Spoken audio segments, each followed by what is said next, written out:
अस्सलाम वालेकुम। तो ये है संडे का व्लॉग जो मैंने बहुत देर से यानी अपलोड कर रही हूँ। टाइम नहीं मिला था इसलिए। तो संडे के दिन मैंने अफ्तारी अपनी मम्मी के उधर खोली थी। तो बस मम्मी के उधर खोलना था तो मुझे घर में तो कुछ बनाना नहीं था। इसके लिए हम लोग मॉल गए थे संडे के दिन कपड़े बच्चों के देखने के लिए। बांद्रा में रिलायंस ट्रेंड्स मॉल है ना, तो वहाँ गए थे हम लोग। और ये रास्ते में मतलब एक बिल्डिंग आई थी, बहुत ही खूबसूरत थी, तो मैंने रिकॉर्ड कर ली थी। तो ये देखिए रिलायंस ट्रेंड्स मॉल में गए थे। तो बच्चों के कपड़े थे, काफ़ी अच्छे थे, मगर ऑफ़र कुछ था नहीं, तो बहुत हाई रेंज के थे और ऑफ़र भी नहीं था कुछ। नहीं तो हमेशा यहाँ पे ऑफ़र रहता है तो हम लोग यहीं से लेते।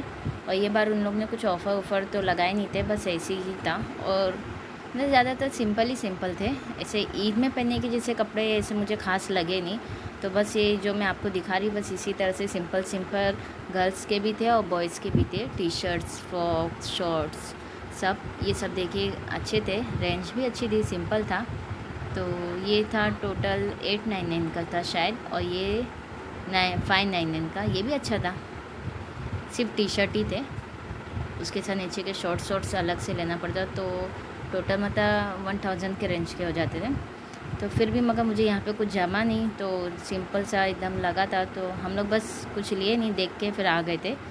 तो उन लोग ने बोले जैसे 3-4 दिन के बाद न्यू ऐसे अराइवल आने वाले, तो हम लोग तभी जाके ले गए। और फिर ये संडे को बस इसी तरह से कुछ देखे थे। और जेंट्स में ऊपर फर्स्ट फ्लोर पे गए तो इसी तरह की शर्ट्स थी, और जेंट्स में भी अच्छे नहीं थे कुछ शर्ट्स वर्ट्स ईद के जैसे पहनने के लिए, सब सिंपल ही सिंपल थे। और लेडीज़ में भी ऐसी था। थर्ड फ्लोर पे गए तो वहाँ पे भी सब कुर्तियाँ ऐसी सिंपल ही तरह की कुर्तियाँ थी, बस सिंपल थी, अच्छी थी, मगर क्योंकि मुझे सिंपल ही पसंद है। मगर ये भी वही कि ईद में हम नहीं पहन सकते, सिंपल सिंपल थी, प्यारी थी, घर में पहनने के लिए बहुत ही अच्छी, मतलब डेली यूज़ के लिए बहुत ही अच्छी थी, सिंपल सी। तो फिर बस हम लोग आ गए थे और आके शायद से हमें 5 बज गया था। और फिर मैं मम्मी के घर गई थी। तो एक तरफ मम्मी कांदे की भजिया बना रहे थे और दूसरी तरफ मेरी भाभी अंडे का नहीं सॉरी रवे का कुछ उत्तपा था, उसके ऊपर रवे का बना के उसके ऊपर आलू की टिक्की बना के फिर रवा उसके ऊपर से एक और बार बैटर डाल के उसको बनाते। अच्छा था, टेस्टी था और यूनिक सी थी, कुछ रेसिपी अच्छी लग रही थी, तो अच्छा लगा था मुझे तो। और सबसे बेस्ट मम्मी के हाथ की भजिया, बहुत ही अच्छी, ऑनियन की एकदम क्रिस्पी क्रिस्पी बनती है और सबको पसंद आती है। फर्स्ट टाइम जो भी खाए सबको पसंद आएगी। तो बस ये इस तरह से जो मेरी भाभी बना रहे बस इसी तरह से इसको बनाना है। और एक तरह मम्मी की भजिया बन रही थी और मैं फ्रूट्स कट कर रही थी, फ्रूट्स। और मैंने फ्रूट्स कट करने के साथ मैंने फालूदा और रूह अफ़ज़े का शरबत बनाई थी, ये 2 चीज़ मैंने बनाई थी। और ये देखिए भाभी इस तरह से एक मतलब आलू की टिक्की रख के वापस से उसके ऊपर बैटर डालते रवे का। और ये देखिए मैं 2 चीज़ बोली थी ना, रूह अफ़ज़े का शरबत और फालूदा, ये 2 चीज़ बनाई थी। फिर बस अफ्तारी का टाइम हो गया था, हम लोग ने दस्तरखान पे सब रख दिया था और दोनों चीज़ रख दी थी साथ ही साथ। और फिर अफ्तारी का टाइम हो गया, अज़ान हो गई, सब लोग ने रोज़ा खोले। माशाल्लाह बहुत ही अच्छी अफ्तारी थी और बहुत ही अच्छे से पेट भर के सब लोग ने खाए थे। अस्सलाम वालेकुम। तो आज के दिन का आगाज़ शुरू हो गया, यानी कितना बज रहा है, 3:30 हो गया है। मैं नमाज़ और कुरान मजीद पढ़ के आ गई हूँ। और अब मैं नमाज़ पढ़ते हुए ही मतलब नूडल्स को उबालने रख दी थी, पानी में थोड़ा सा तेल और नमक डाल के, ताकि ये स्टिकी नहीं रहे, आपस में स्टिकी नहीं हो, अलग से हो जाए। तो ये देखिए पत्ता गोभी, गाजर, अदरक, ग्रीन हरी मिर्ची थोड़ी सी चॉप की हुई और अनियन, और मैंने तेल के अंदर अपना लहसुन डाल चुकी हूँ। इसके बाद मैं अदरक और ग्रीन चिली डाल के, कांदा डाल के फ्राई करूँगी, ठीक है। और आज मैं बना रही यही वाला एक हाथ का नूडल्स, ठीक है। तो अब बस लहसुन डाल दिया, अब मैं इसमें अदरक और ग्रीन चिली डाल रही हूँ। तो ये देखिए मैंने अदरक भी डाल दिया और ग्रीन चिली भी डाल दिया। अब इसके 1 से 2 सेकंड के बाद मैं इसमें तीनों जैसे अनियन, पत्ता गोभी और गाजर सब डाल के फ्राई कर दूँगी। तो ये देखो 2-3 सेकंड के बाद मैंने अपनी तीनों चीज़ साथ में डाल दी थी, अनियन, पत्ता गोभी और गाजर। अब इसको मैं 2 से 3 मिनट, 2 से नहीं 5-6 सेकंड के थोड़ा सा फ्राई करूँगी, इससे ज़्यादा हम कुक नहीं करेंगे, कच्चा पक्का ही रहने देंगे, क्योंकि ये कच्ची पक्की अच्छी लगती है नूडल्स में, ज़्यादा कुक करने से सॉफ्टनेस आ जाएगा इसमें। तो बस इसको फ्राई ऐसा 2 से 3 सेकंड के बाद मैं इसमें टमाटो केचप, चिली सॉस, वैसे भी मैंने ग्रीन चिली तो डाली ना, तो चिली सॉस थोड़ा सा डालेगी, और टमाटो केचप थोड़ा सा काली मिर्च का पाउडर और फिर बस सिंपल अपने नूडल्स डाल दूँगी और एक ढक्कन विनेगर। तो फिर बस ये मैं सोच रही वेज ही हक्का नूडल्स बनाऊँ या फिर अंडे वाला बनाऊँ। फ़िलहाल तो मैं वेज बना के रख देती हूँ, बाद में बच्चे अभी सो रहे, मैं पूछ लूँगी अगर एग वाला चाहिए तो बाद में एग को मैं क्रम्बल करके डाल दूँगी इसमें, है ना। ऐसी तो कोई बात है नहीं। तो बस ये हो गया। अब मैं इसमें टमाटो केचप और चिली सॉस डाल दूँगी, ठीक है। तो ये देखिए चिली सॉस और टमाटो सॉस मैंने दोनों भी ऐड कर दी और सोया सॉस भी ऐड करना है। फिर बस इसको हम फ्राई कर देंगे। मैं देखिए मैंने थोड़ा सा नमक और काली मिर्च पाउडर और सबको मिक्स कर दूँगी। फिर हमारा बॉइल्ड नूडल्स डाल दूँगी, ठीक है। तो सिंपल भी, इजी भी है और जल्दी भी बन जाता है और बच्चों के लिए तो बहुत ही यम्मी है। तो ये देखिए मैंने सब डाल के, जैसे टमाटो सॉस ये सब डाल के, फिर मैंने इसमें सॉरी नूडल्स मिक्स करके ऊपर नीचे कर दिया और ये हमारा वेज हक्का नूडल्स तैयार है। मगर अब मैं पूछती हूँ बच्चों लोग से इसमें एग चाहिए तो एग भी क्रम्बल करके डाल देती हूँ, ठीक है। तो बस हमारा आज का नूडल्स तैयार है और मैं इसी के साथ वड़ा पाव बना रही हूँ, यानी बटाटे वड़े। तो उसकी भी मैंने फिलिंग सर्व करके तैयार है, मैं आपको बताती हूँ। फ़िलहाल तो अभी ये तैयार हो गया। तो देखिए कितना अच्छा लग रहा है ना, माशाल्लाह।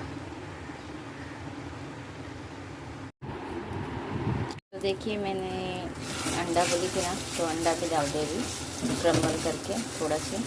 इसमें मैंने 2 अंडा ली, 2 अंडे में नमक और थोड़ा मिर्ची पाउडर डाल, थोड़ा सा स्पाइसी, मतलब बिना स्पाइसी के चलता नहीं ना, इसके लिए। चलो ठीक है, अब इसको क्रम्बल करके डाल देती हूँ।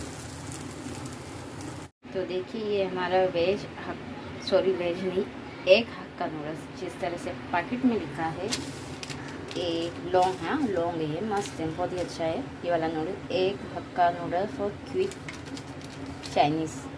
तो ये भी वैसी है, क्विक बनने वाला है, सिंपल इजी।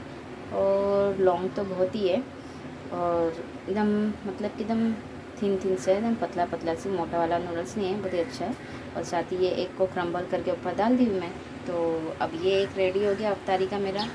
और अब मैं वड़ा बना देती हूँ। फिर उससे पहले मैं दोपहर का खाना बना देती हूँ, ठीक है। फिर इसके बाद लास्ट में वड़ा हमारा छान के रख दूँगी। तो देखिए कितना अच्छा लग रहा है। तो अगर आपको ये अच्छा लग रहा है तो प्लीज़ सब्सक्राइब कर देना। देखिए जुनैरा भी सो रही है यहाँ पे, सो के उठेगी तो फिर अफ्तारी लेके आएगी। तो देखिए नूडल्स तो पका के हो गया था और अब मैंने रोटी बना ली हूँ। और नमाज़ पढ़ने से पहले मैं ये वड़े की सब सामग्री जो भी मतलब लगता है इसमें सब मिला के रख दूँगी और बाद में इसको मैं तल दूँगी नमाज़ पढ़ के और तो आधा पारा कुरान मजीद पढ़ के, ठीक है। तो ये देखिए मैंने पाव किलो आलू को मैश करके अच्छी से मैश करना है।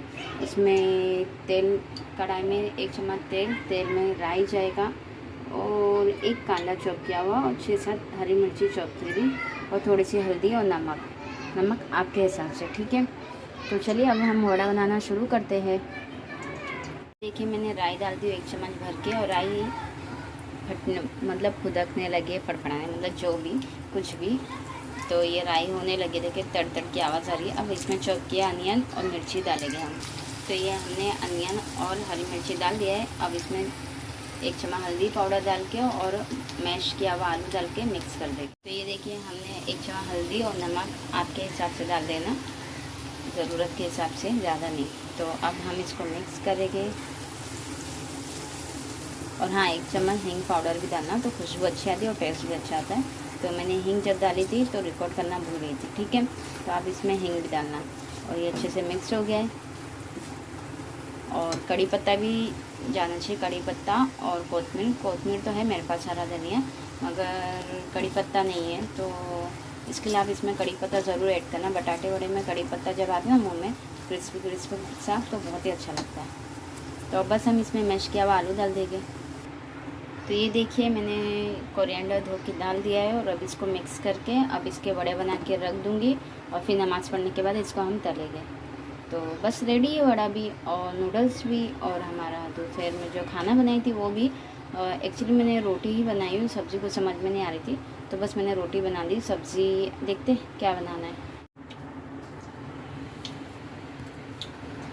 तो मैंने बेसन को दोपहर में ही घोल के रख दी थी, मगर अब इसमें मैंने हल्दी, नमक और मिर्ची पाउडर डाली हुई। अब इसको मिक्स कर दूंगी।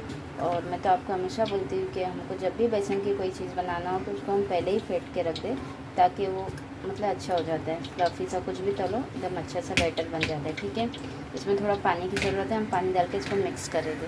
और जब तक मैंने तेल भी गर्म करने रख दी हूँ, और यहाँ पे वड़ा भी हो गया है हमारा। देखिए मैंने 3 वड़े डाल दिए, अब इसको तलूँगी मैं। और बच्चों का बहुत शौर है। देखिए 1 अंडा रखा था बॉयल, तो उसकी मैंने 4 पीस करके इसको भी बेसन में डिप करके तल दूँगी, तो अंडे की पकौड़े हो जाएगी। वड़ा भी है और अंडे की, मतलब ऐसी थोड़ा सा अलग सा, मतलब सिंपल सा मैं सोची तल देती हूँ, अच्छा लगेगा बच्चों को। तो बस ये हमारे वड़े तल के तैयार हैं, और मैं अब मिर्ची तल दूँगी, और फिर आज की अफ्तारी मेरी कंप्लीट है। तो देखिए मैंने वड़ा तल दी हूँ, और उसमें पाव में भी रख दी हो मिर्ची रख के, और मस्त तीखी तीखी स्पाइसी सी मिर्ची है। बहुत ही मज़ा आएगा हमारा वड़ा पाव। देखिए कितना सुंदर भी लग रहा है ना। तो बस आज का वड़ा पाव है और नूडल्स है। और ये मैंने ये वाली जो भजिया है ना, ये अंडे की है। अंडे के 4 पीस करके उसको भी तल देती हूँ, और एक पीस मैंने इसमें भी रख दी हूँ, तो मज़ा आएगा, टेस्टी लगेगा। ठीक है, तो बस ये थी हमारी अफ्तारी मंडे की। संडे का तो मम्मी के उधर था, ये मंडे की अफ्तारी मैंने नूडल्स और उसके ऊपर एक को क्रम्बल करके डाल दिया था, और ये कुछ वड़ा पाव और समोसे आए थे बाजू में से, और चने थे। तो ये सब मैंने एक साथ अफ्तारी दस्तरखान पे रख दी थी, और बस अजान का इंतज़ार कर रहे थे। अजान जैसे होती तो फिर हम लोग सब रोज़ा खोलना शुरू कर देंगे। और मेरी अफ्तारी आज की आपको कैसी लगी ज़रूर कमेंट करके, सब्सक्राइब करके ज़रूर बताना। अल्लाह हाफिज़।